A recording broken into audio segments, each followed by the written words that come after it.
What's up, y'all? Back with another video. This video I've been requested about a lot from mutuals and friends, and what was I gonna say? We'll get to it eventually, but the original video I was gonna do was gonna be about good records to listen to during Easter, your Holy Easter Sunday, but honestly I didn't really like it, so I just said, fuck it, I'm gonna make another video. But before I get into the concept of this video, I'm going to show you guys a newish record I obtained that was a motherfucking hassle to get, but you know, I finally got it. But here, I'll show you guys. It's a record that everybody knows. It's just classic Austrian black metal, and it is Summoning. Minas Morgul, their sophomore record, if I'm not mistaken. Show you guys the back. So yeah, there's a story behind this one that's even crazier than me, because I don't know if you guys remember me explaining, but the Erzminda, however you say it, that album or that band, that was a really hassle to get. Everything went wrong trying to get this, but this was even 10 times worse. So first off, when you move and you got records on the way and you have to move abruptly, you know, because I found out I had to move in like a 2 week span. So, you know, that's a fucking mess as is. And, so I ordered these for Christmas, around Christmas, and basically I got held up at customs somewhere in Europe. Maybe it was Austria, because obviously Napalm Records is also Austrian, like Summoning.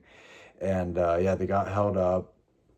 Probably like it was once it was like over a month, and then I realized I was moving relatively soon. I was like, I messaged Napalm Records. I'm like, hey, any news on this or why this is happening? And they said basically if it's there past like 35 or 45 days, they will either refund me or send me new ones. So I'm like, all right, and I obviously had to change my address, but that was the next problem. But anyway, I wait, and so it hits like 35, 45 days, and I finally messaged Napalm Records. I'm like, hey guys, it still hasn't moved, and then they're just like, all right, we'll be right back. We'll get back with you, because I waited till the deadline, and what was I gonna say? Oh yeah, and then suddenly it starts shipping and it moves from wherever it was stuck at, and that tells me that maybe I'm wrong, maybe it's just coincidence, but I don't personally think it is. But I feel like they would have had to like invest some money for it to move, or like do something they don't want to do that might cost the company if it's held up at customs. I don't know if that's true, but it's just kind of ironic that right when it reaches the deadline and I hit them up, they're like, oh, and they make it move. But it doesn't really matter now since I got it. But anyway, it eventually they it ships from whatever it was held up at, and yeah, I was already in the process of moving, so obviously I went to USPS, and I changed my address and where I live now, yada yada. And yeah, I moved, and then like I noticed like it's almost there, and I don't look for a couple days, and then I noticed it got delivered to my Florida address, and I'm just like, oh fuck, that's great. And my brother still lives there, so I hit him up. I'm like, hey, can you pick it up? So he drives over there, because he lives a little north of where I was staying at the time, and probably like 45 minutes north. So he drives all the way over there, and then suddenly, oh, it's not there. USPS picked it back up, and now it's held up at the office closest to there. So I tell him, hey, you think you can go there? He goes there, and we're on the phone. I'm just like, yeah, you can pay to ship it if you want. And he was gonna visit me anyway in the next like week or so, or a couple weeks. And he's like, no, I'll just bring it up, man, save some money, whatever. And so I'm like, all right. And yeah, that's that. And come to find out, when I get home from work and he's where I am, I say, hey, where's the records? He fucking forgot it, of course. And like, that's first world problems. I wasn't pissed off or anything, but I was just kind of like, God damn, everything's going wrong with these records, these summoning records. And yeah, so eventually he leaves, and then like later that week he finally ships it. And now I fucking got it. And that probably what took about 3.5 months about to get these, which I don't really, like I said, as long as I get that shit, I'm not really stressing. It's just like, holy fuck, everything went wrong. And not only with these summoning records, the Minda record, but that whole move and like everything that happened. My phone broke right a few days before I was moving. Just everything went wrong, and holy fuck, I was stressed out. But worked out in the end. But yeah, I'll show you guys more cool things about these the Summoning LP. Here, I'll show you guys the variant in a second. Show you guys the inner gatefold right there. Show you guys the cover again. Yeah, this is probably what a lot would consider Summoning's magnum opus, but I'm not really sure if it's my favorite, but it's definitely up there. But also, I haven't heard every full length, so maybe I'm mistaken of what's my favorite. But I'll show you guys this. So I'm sure a lot of you collectors know this was released last year. It's a picture disc. It's limited to 700 copies, and they did this for the first 3 albums. Letzberg's the first one, then this, and then Dual Golder, which I already had on Black LP. I got that a couple years ago, but I'll show you guys one more time. Yeah, real fucking pretty. Probably some of the prettiest picture discs I own, honestly. Show you guys the other one. But yeah, it was the first 3 summoning full lengths they did that for, and yeah, that's why I'm like, fuck that. I mean, fuck yeah, I'm gonna get that shit, you know? I personally really like picture disc. I've never had a problem with them. Maybe there is some type of sound quality, like, that's not as good that I haven't noticed, but like I said, I've never really had a problem with them. And obviously it's a double picture disc, like I said, 700 copies. Here, show you guys. Whoa. Real pretty stuff right there. Is that the right way? Yeah, there we go. Real fucking pretty stuff. But yeah, just finally glad I got these summoning LPs, and I should be getting a new turntable real soon, and can't wait to spin these. I can't for the life of me tell what's side A, B, C, D. I mean, I'm sure it's engraved in the middle, but I don't know. I can't really tell what the fuck it says, so you know, that'll be interesting to find out. All right. And now the concept of this video, like I said, a lot of people have asked me about this on Facebook, Instagram, TikTok, and all that. People have been wanting me to do something like this, but basically it's me ranking the Vothana full links, only the full links from my least favorite to favorite. And let me say before anything, this is going to be a very controversial ranking. I gave it a lot of thought. It's things based off how much I listen to it, how much moments, how much songs I like from each one. And yeah, this might be a lot different than a lot of other people's, but we'll have at it. All right, y'all. So we're starting with rank 5. Like I said, my least favorite to favorite.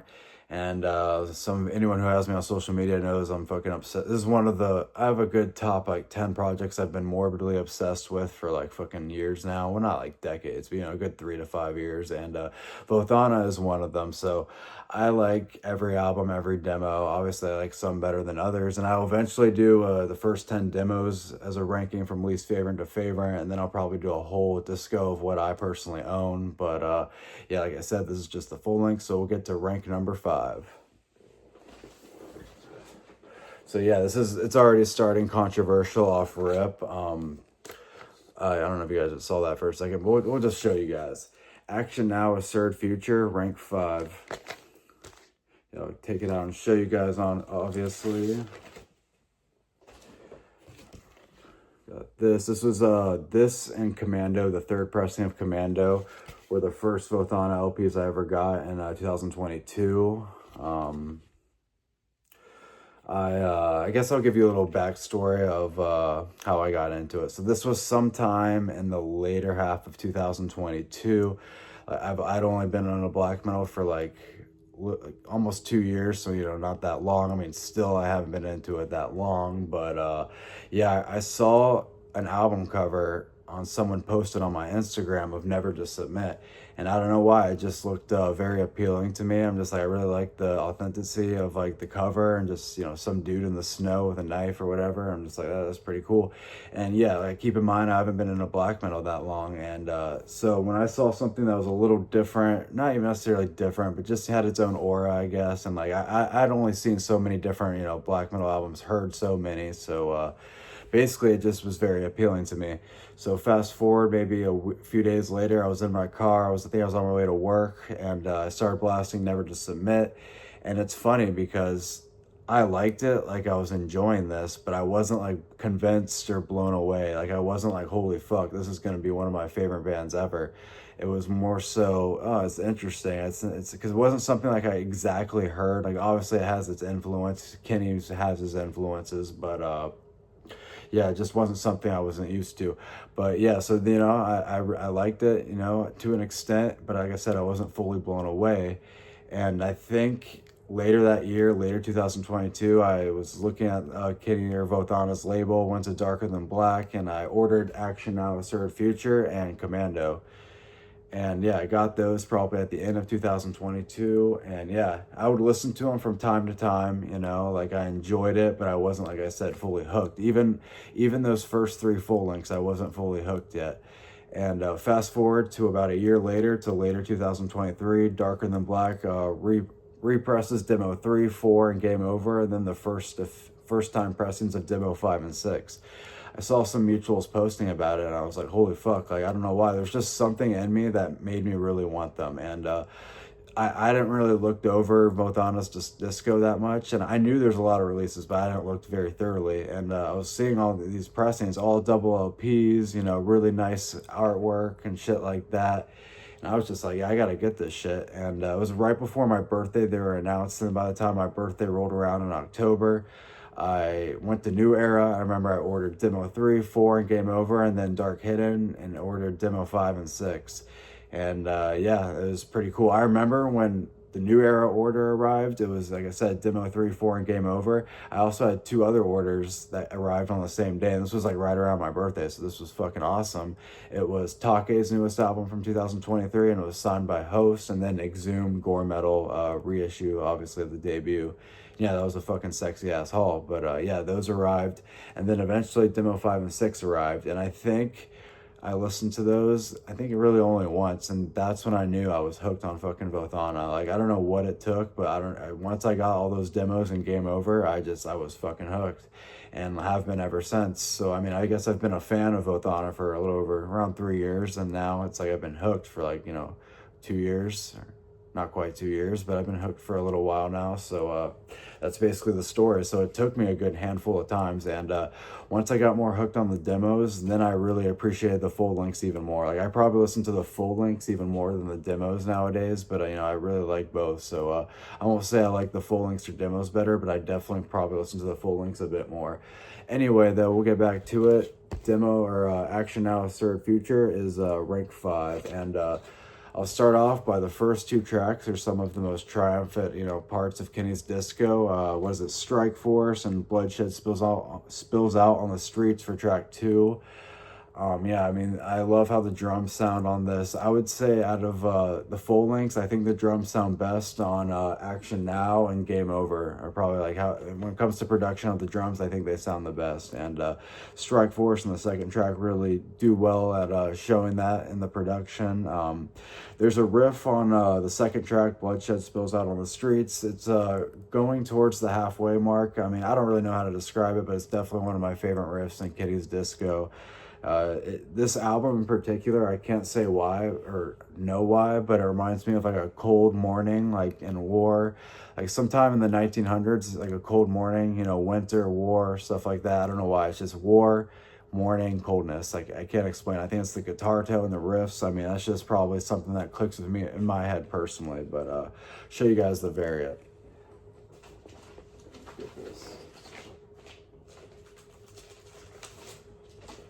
So obviously, I think I've only seen 2 variants of the black LP, and this one I'm about to show you. It's a brown LP. It's kind of like a wood floor, but yeah, I mean, I think, you know, when I saw the variants at Darker Than Black, I'm like, obviously I'm going to get the fucking colored one, you know, because why the fuck not, you know, it's probably like 1 or 2 euros more, but yeah, a little brown LP.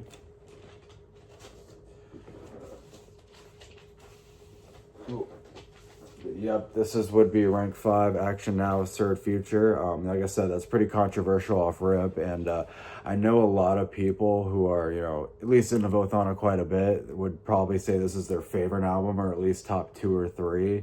But like I said, it's based off things of moments and songs, and how much I listen to it compared to the other ones and shit like that. But like I said, first 2 tracks are my favorite, and track 5, Strife and Struggle, is definitely a favorite as well. The solo at the end of the song is definitely one of the grooviest, fucking just euphoric solos Kenny has done for sure. But yeah, rank 5. Alright guys, now we're at rank 4, and I believe this one will be a bit controversial as well. I'm sure a lot of people are going to disagree with my ranking, but hey, it's all subjective, it's all an opinion, so we'll get to it. So rank number 4 would be the debut full length, Never to Submit. Obviously, I'll take the plastic wrap off. Like I said, here, I'll take it out real quick. This is the first Vothana album I ever heard, and like I said, I wasn't fully convinced, but do I appreciate it 10 million times more than I did the first time? Absolutely. There's been quite a bit of bands that I really like now that when I first heard it, I liked it but wasn't convinced, and then now it's probably one of my favorite projects ever. I mean, Vothana is one of them. There's plenty of others. Let me think what else. Of course, I can't do it on the spot, but Beharit, for example. I mean, that's definitely one of my favorite '90s Finnish bands, at least among the more known ones. I mean, when I first heard "Drawing Down the Moon," I was like, "This is interesting." But and then as far as bands I liked off rip, there's bands I liked instantly that are also still my favorites, like Satanic War Master, Nocturnal Mortem, Dissection, stuff like that. So, like I said, just because if I liked it off rip or didn't like it right away doesn't necessarily mean the longevity of how long I'll like it, at least how I feel now. But it's just funny how that works. But Never to Submit, and show you guys the back. Now, I know it comes like a slip of a sheet with his manifesto on it.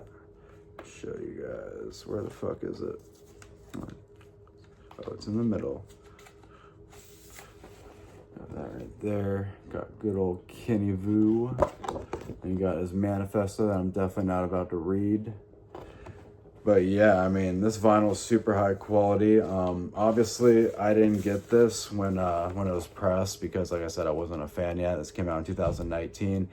And then you got I don't want to say it's controversial, but obviously I know Crown of Victory is now marked on Metal Archives as his debut, even though I would say it's more of an EP. That's what it was originally. I don't know if they changed it back, but either or, I consider this his debut. It's his first full length back in the scene after 11 years. So yeah, I'll show you guys the variant real quick.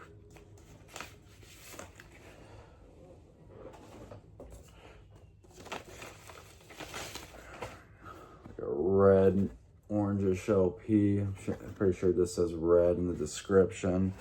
Oh yeah, and when it comes to the first press of Never to Submit and this pressing, I prefer this pressing way more. I mean, look at the album cover, man. It's just upside down. To me, this album cover is just so much better than the first pressing. I don't know. It's way more raw and just better picture.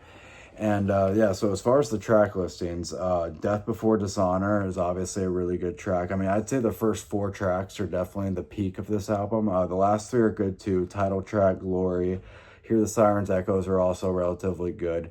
My favorite track would be track 2, and that is After the Smoke Dissipates. Suck at saying words, but that's probably one of my favorite Vothana tracks ever. I think that might be a lot of people's favorite track on this, but yeah, the riffs are super nostalgic. I mean, I know a lot of people, based on comments around the internet, I know a lot of people hadn't heard melodies like this, at least right when it was made, and obviously I'd say that's relatively true when you have all these Vothana clone bands like Atesh, Volksrad, Night Gaunt, which I like all of those personally, but clearly this is definitely... He created a subgenre of black metal, triumphant black metal. I mean, I guess that's for debate if that's really a thing, because there's all types of triumphant stuff in black metal. But I don't know. You definitely can tell Kenny made a statement with this record for having so many bands after him. Try to do a sound. But like I said, the first 4 tracks are definitely the best, I would say. What's the other one? And Victory and Death is also really good. And Fatherland, Honor of Duty, the way that track starts out, it's just super euphoric. It's happy almost. Obviously a lot of people know Vothana has a lot of happy style riffs that you could correlate with triumphantness, and then you have the melancholic, the tragedy type atmosphere and riffs. And like I said, the title track's pretty good. That's the shortest song, being a little over 7 minutes. And yeah, this would be ranked number 4. And I got into this album, like I said, it was the first one, but I probably got into it get more. Like I said, I got into the full lengths more after I got hooked on the demos, and I definitely appreciated this 10 times more. There's probably a time I'd rank this in the top 2, but I guess the reason I don't. It's just, I don't know. I guess I just don't go back to it as much. And like I said, I would say actually that it always varies and changes. Like I might have more like the ranking I'm doing now, like maybe it's more common for it to be like that, but I feel like sometimes I feel different about certain albums and demos a bit more. But yeah, rank 4. Now we're in the top 3 for ranking my Vothana full-length ranking. Yeah, this one's probably gonna be the most controversial. Maybe not quite, but I think you guys know where I'm going with this, so I'll show it. Vothana's last full-length is a farewell album, if you will. Game Over. Take this out. I'll give you guys a better look. Obviously, this is a second pressing. Got 7 tracks like the other ones I showed. You guys a better look. I love that picture. It goes hard as fuck. I'll show you guys, yeah, making sure that's in there. Yeah, I got that right there. I personally think this shade over the album cover on like the first press is way cooler. To me, it's way more appealing to the eyes and fits the album more.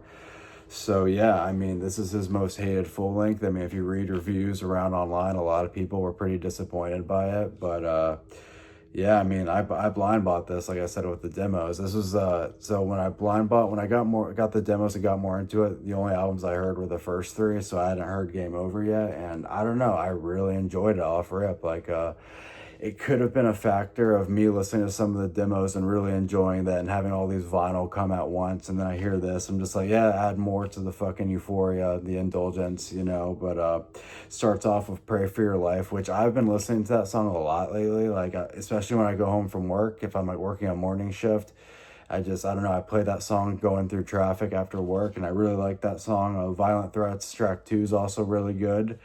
One thing I will say is for this album, track 3 and 4, what are they called?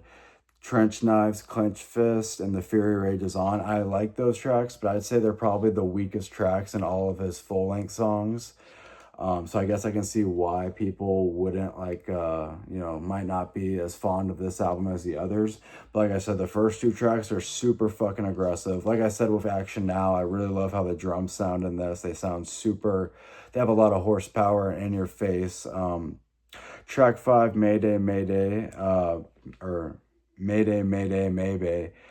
That's probably a song I appreciate as well. It'd be before the first 2 tracks. I like the first 2 more, but that track's pretty unique, I'd say, compared to the rest of the songs on the album. And then we get to the last 2 songs, which I say are the peak of this album, which I've heard a lot of people say the same thing. Unforgotten Song and The Final Command. So obviously, track 6 is definitely some of his best, most melancholic, sorrowful riffs he's ever done. There's a riff towards the end, probably like 2 minutes out, that I'm sure people would know what I'm talking about if they listen to it enough. That's definitely like just, it's pure euphoria. I know I've said that a lot about how to describe a lot of these songs and albums, but to me, that's the best way to describe it, pure euphoria. It evokes this emotion that, I don't know, I can only get from so many bands. Even if I really appreciate a band, I might not get it from like riffs like on this album. And The Final Command, which is like a farewell, sorrowful goodbye, the bitter end. That's a really good song. It's super dark. I would say it's more dark. I mean, this whole album is just more dark and nihilistic than compared to last albums. And I think The Final Command really showcases that darkness, that bitter end, that sorrowfulness more than ever. And the Vietnamese sample he uses to close off the album is probably one of my favorite samples Kenny has ever done or ever used. And I've literally was playing this record, and I'll put the needle up and turn it back a little to hear that Vietnamese sample again, because I like it that much. To me, he could not have picked a better sample. It's just perfect, sorrowful, after a really dark and aggressive, you know, track. And yeah, I'll show you guys the variant real quick. Yeah. So this variant I actually really like a lot. To me, it's super fucking unique. I don't have any other records like this. It's like a pink blue sweater. I personally really like it. Oh, don't drop it. I personally really like this variant quite a bit. Like I said, I believe obviously there's a black LP with it, and there was a glow in the dark one, I believe. I don't know if that was just, I think it was for the second press, but yeah, I'm glad I chose this one over anything. This variant is just fucking, I mean, I used to draw, so I drew a lot of colorful shit, so I was really good at making colors go good together, and feel like this color combo is pretty badass, especially for like a vinyl. But yeah, that would be rank 3, Game Over. And I know that's a bit controversial, but yeah, I really appreciate Game Over. Like I said, the first two tracks and tracks 5 through 7 are definitely like peak to me. And yeah, 3 and 4, I could see how it would be a little weaker, at least in my opinion. But for how much I enjoy the other tracks, it makes up for it to an extent. And I'll listen to track 3 and 4, you know, when I listen to the whole album. So, you know, I have no problem with it. But yeah, we'll get to rank 2. All right, y'all, we're down to the final 2 albums, which obviously a lot of you know which albums are left. There's only 5 when it comes to full length, so it's not fucking rocket science. But it was kind of a trick question. I would say these 2 albums are tied, and we'll get to if I had to choose one. But yeah, these 2, obviously, Commando and Pestilence, are tied for my favorites. Hot Shower Edition, second press from Out of the Dungeon last year. I'll show you guys a better look at them in a second. But yeah, these are my 2 favorite Vothana full lengths, and has remained that way for a good while now. Yeah, like I said, Commando and Action Now were the first vinyl I ever acquired in physical media. And yeah, like I said, when the demos got me hooked and I started going back to the full lengths, Commando was just hitting.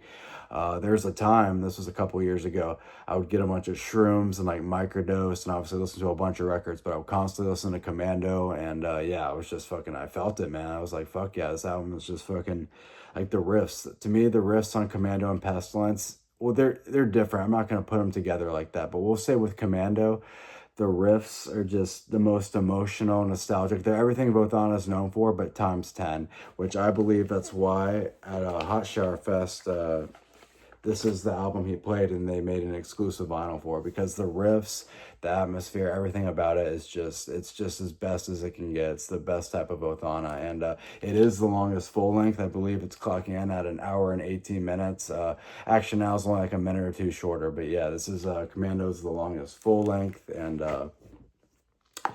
yeah, I mean, like I said, the riffs are just peak on that. I mean, in the heat of battle, that song is like, what, over 13 minutes, just over 13 minutes. And it's just like, you know, some songs that are longer, you're kind of like, oh, this is good, but when will it end? Like, I don't feel that way from a lot of Vothana, but especially this album, in the heat of battle too. It's like 13 minutes, and I listened to it, and it feels like it felt like 5 minutes because I'm enjoying it so much. And what's track 2, though? The Knife That Slits Your Throat. That's a really good track. Void, 30-Year War, and Black Tyrant. Those are definitely some of my favorite tracks. I don't want to call it a breakdown, but you guys know which part I'm talking about for Black Tyrant at the end. Like, everything just comes crumbling into the abyss, and just chaos everywhere. That's kind of what I picture somehow when that part happens in Black Tyrant. But for Pestilence, I feel like this album mixes triumphantness and tragedy the best way possible. It's different than Commando. I feel like this album is much more aggressive. Kenny's vocals are more in your face. Maybe more atmosphere, you could say. I mean, they're both fairly atmospheric, but I don't know.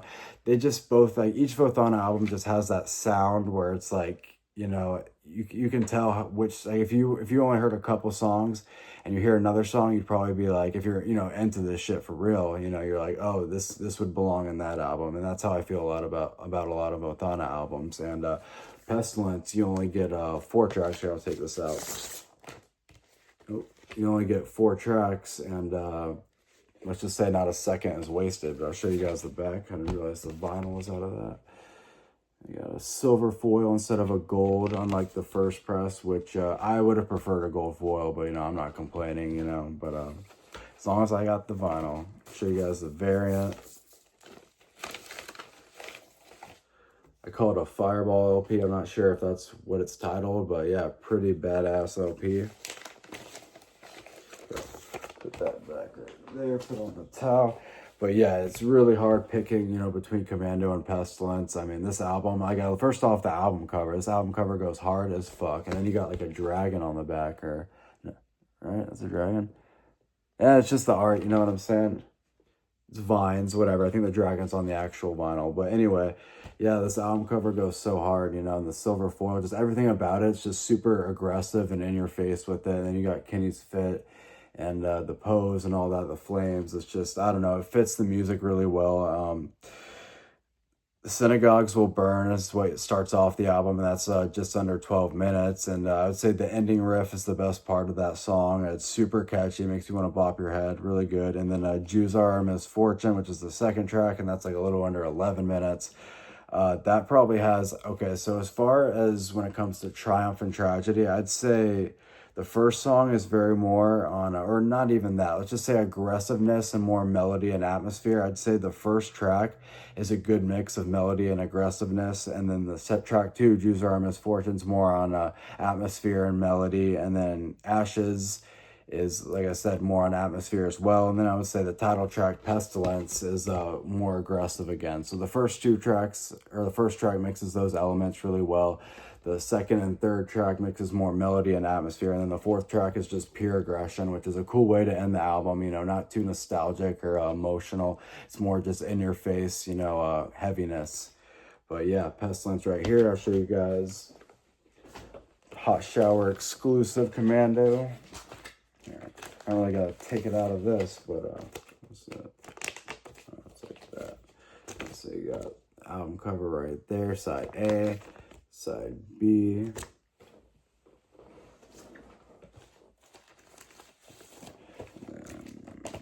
Making sure I doesn't spill the fuck out. Oh, yeah, that's side C. Yeah, that's side C. No, this is side C. Side D. Yeah, this is really cool as well. And I'll show you guys the little Obi strip that I wish it was like, you know, wrapped around so it didn't fall out. It'd probably be in better condition in that case, but try to keep it on. Yeah, Commando camo album cover. You got White Girl right there. But yeah, this is a really nice pressing. So as far as this, I remember it was, you know, a little after Hot Shower Fest. One of my friends from Germany was like blowing me up. He's like, you got to get it. It's finally released. Because we knew somebody that was at the festival, and he posted it, and everyone's like losing their mind. Like, oh shit, is that for sale? Like, where can we get that? Blah, blah, blah. And, you know, people were like losing their mind. And you have to understand, like 2023 and 2024, I would say was like the peak of the Vothana hype. So when something like this was pressed on vinyl, and like it's a double picture disc, which I don't think there's ever been a picture disc for any Vothana material. Yeah, it was a big deal among Vothana fans, and like I said, it was like the heat or the peak of the hype when it comes to Vothana. But yeah, my friend from Germany was blowing me up, and then he's just like, oh, Curry, get it from Dark Hidden. And I remember I recently just got a flat tire, and like I paused, I was trying to change the tire, and I paused instantly and fucking buy this shit ASAP. It was funny. I didn't regret shit. I'm just like, yeah, there's no compromise on this. But glad I got it.